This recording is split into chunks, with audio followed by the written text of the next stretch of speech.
7h44, Caroline Borges com a gente aqui, diretora executiva da Heavy Gestão de Pessoas. Carol, boa quinta-feira, o Natal chegando, hein, Carol?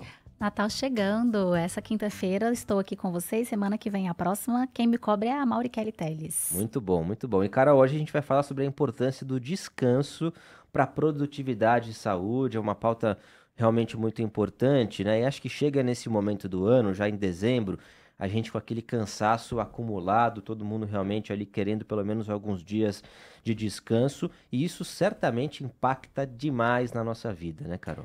Impacta muito, Tebas. A gente está falando de férias, né? As minhas estão chegando, vou descansar um pouquinho. Mas também essa rotina cada vez mais atarefada. Esse final de ano é muito corrido. E nesse período a gente conhecer essa importância do descanso para o cérebro é muito importante. A gente tem diversos benefícios com isso, né? A gente potencializa desempenho, foco. E esse trabalho sem interrupção, ele é um inimigo do sucesso, tá? Para os workaholics que estão nos escutando, uma vez que ele reduz essa eficiência, reduz a criatividade, gera estresse emocional, psicológico, físico. E a gente precisa, muitas vezes, mudar a mentalidade sobre esses momentos de ócio, achar que a gente não está produzindo. Isso vem mudando bastante, existe uma transformação na mentalidade de mundo sobre isso. E a gente precisa criar soluções, né, também para conseguir descansar. E quando a gente está relaxado, a gente consegue, inclusive, gerar ideias mais criativas. O cérebro cansado, inclusive, diferentemente do cansaço físico, que às vezes com uma boa noite de sono a gente resolve, o cérebro, às vezes, precisa de mais tempo para se recuperar. E é muito comum a gente ter pessoas relatando cansaço mental e isso gera falta de atenção, falta de foco, dificuldade para memorizar e lembrar, né, das coisas simples, às vezes, e sono. Sono durante o expediente, durante o momento ali de trabalho. Então, esses são os principais sintomas de cansaço do cérebro e isso pode gerar doenças, inclusive, mais graves.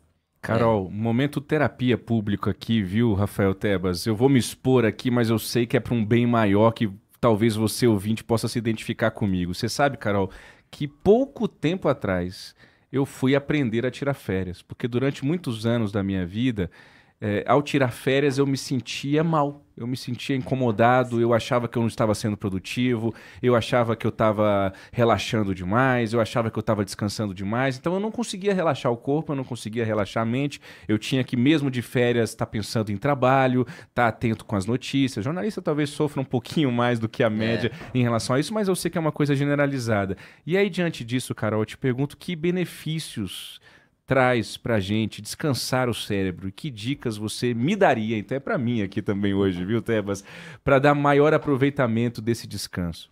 Diego, isso que você está falando é muito comum a gente escutar de vários profissionais, de empreendedores, então, né? É bastante comum viajar com o computador embaixo do braço, inclusive. Mas os benefícios do descanso, eles não são, não dá para a gente questionar, não são questionáveis, tá? Existe uma pesquisa de um pesquisador chamado Roger Beatty, da Universidade de Penn State. Ele liderou aí uma equipe internacional de cientistas que usaram tecnologia para escanear identificar os padrões da conectividade cerebral. E mesmo quando a gente está relaxado ou sonhando, a gente sabe que o cérebro ele não para de funcionar. Tá? Então, mesmo nesse estado de repouso, o cérebro consome cerca de 20% da produção de energia do corpo. Então, é bastante coisa já. Então, o cérebro realmente é um órgão que não para de verdade. Então, como é que a gente pode aproveitar melhor o descanso? Você está mencionando as férias, inclusive os momentos de descanso durante o período de trabalho. Quando a gente vai tirar férias, a gente precisa realmente se desconectar. E isso está cada vez mais difícil. A gente está com o celular toda hora na mão. Então, tenta se desconectar de verdade. Eu tive a experiência também, Diego, de sair de férias e precisar realmente descansar. E a minha primeira tentativa foi, eu não vou habilitar internet, foi uma viagem internacional.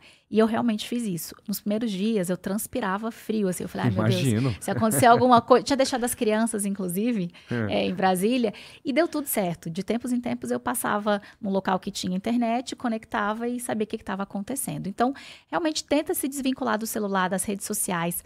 Saia dos grupos de trabalho, porque é o que mais incomoda o WhatsApp toda hora chamando. Então, se você está saindo de férias, saia dos grupos de trabalho, para que você não seja, né, tenha aqueles informativos toda hora. é importantíssimo, não só durante as férias, mas principalmente durante toda a nossa rotina, a gente adotar a higiene do sono, né? O que é isso? 2 horas antes de realmente ser o horário de eu deitar para dormir, eu comer, né? Passar essas 2 horas, né? Sem me alimentar, para eu conseguir ter o estômago mais vazio, não ter tanta energia aí para digestão e me desconectar de telas 2 horas antes de dormir. Vai ler um livro, vai conversar, vai se conectar com a sua família, vai dar uma caminhada leve, né? Ali embaixo do prédio, em volta do local onde você mora. Adotar ali um bom livro, né, e bons filmes, né, para maratonar aí, talvez séries, durante esse período, também é bacana a gente se conectar, inclusive, com assuntos que não são assuntos da nossa rotina. Isso ajuda demais a gente a desintoxicar o cérebro de assuntos que às vezes nos pesam e a gente incentivar a criatividade. Inclusive, soluções de problemas complexos vêm nesses momentos. Eu não sei, os ouvintes que estão nos escutando, muitas ideias vêm em momentos de descanso, em que a gente não está pensando sobre trabalho, ideias que você ainda não teve. Então, importantíssimo isso. Ou então o peso dos problemas diminui. Isso já aconteceu comigo, Carol. Tô na praia pensando em alguma coisa sobre a qual eu me estressei bastante uma semana atrás, quando eu não estava de férias. E eu falo, caramba, mas eu me estressei por causa daquilo, Tebas. Então, assim, o descanso pode fazer isso também, né, Carol? O peso que eu dou para as coisas. A gente consegue colocar as coisas no lugar. Colocar, de fato, o peso que as coisas merecem na nossa vida. Então, o descanso também é importante para isso. Atividades ao ar livre, o sono, a meditação. E os exercícios de respiração são cruciais. Quantas vezes eu já não escutei gente falando, acordei de madrugada achando que eu estava tendo um infarto.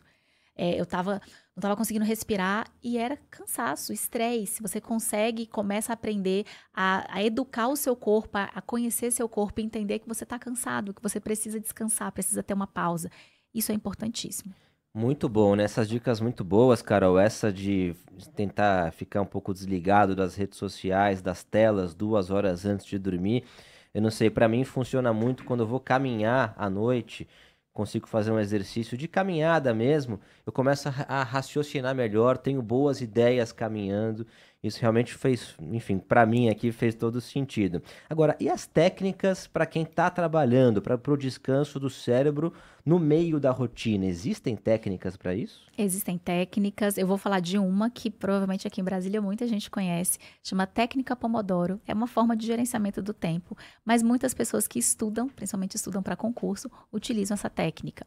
É uma técnica para proporcionar mais foco e disciplina na execução das atividades, né, do dia a dia, e ajuda também no descanso do cérebro. Ela foi criada em 1980 por um italiano e ele decidiu, né, testar a técnica dele com um cronômetro em formato de tomate. E é por isso que o nome chama técnica Pomodoro. Olha só. Como é que funciona essa técnica? A gente realiza a atividade por 25 minutos, sem interrupção, e após esse período a gente faz uma pausa de 5 minutos para tomar uma água, para a gente se alongar, ou só para dar um descanso mesmo para a mente. Qual é o tempo aí, Carol? 25 minutos. 25 minutos. 5 minutos de descanso.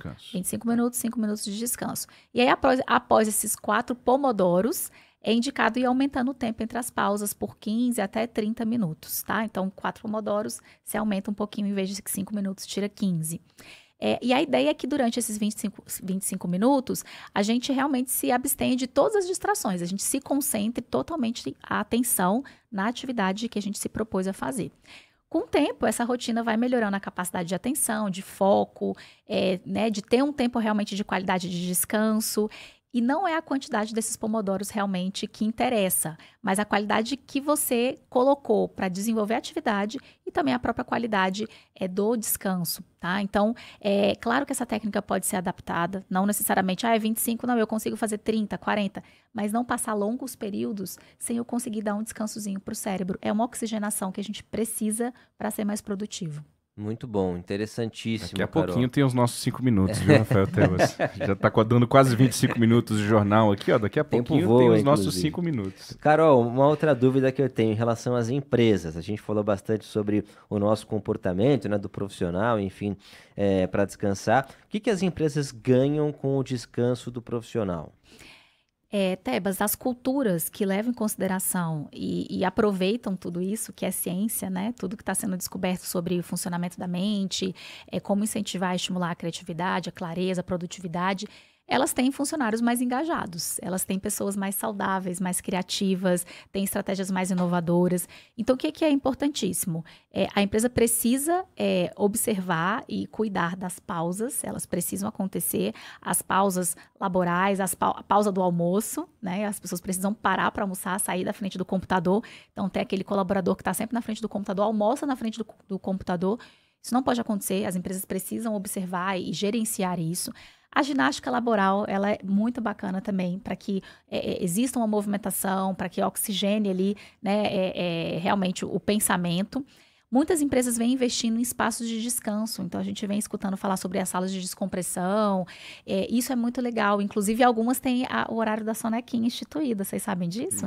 Coisa boa. 20 minutinhos de descanso, que delícia. você deita ali no puff, descansa. Conheço algumas aqui em Brasília, super bacanas. Tem alguns que é mais difícil de acordar, além de dar os 20 minutos, a baba começa a descer. Tem que dar uma sacudida, né? E, pessoal, respeitem as férias dos colaboradores. Aqueles colaboradores que saem de férias, mas não saem de férias, né? Então, ficam sendo acionados. Existe um risco legal, obviamente, mas é um cuidado com a saúde do seu colaborador. Né? Deixa ele se desconectar, ele voltar oxigenado, voltar feliz. Respeitem essas férias. Carol, Muito a gente bom. vai respeitar suas férias, né, Rafael Tebas? Vamos respeitar. Só dessa vez a gente vai deixar a Carol, então, descansar. Vocês sempre respeitaram minhas Você férias, vai gente. desligar, Carol. A gente não vai te ligar, né, Rafael Tebas? Não vamos. A gente se Ô, se gente. compromete. Então tá bom. Boas férias, Carol. Descanse Obrigada, bastante. obrigada, pessoal.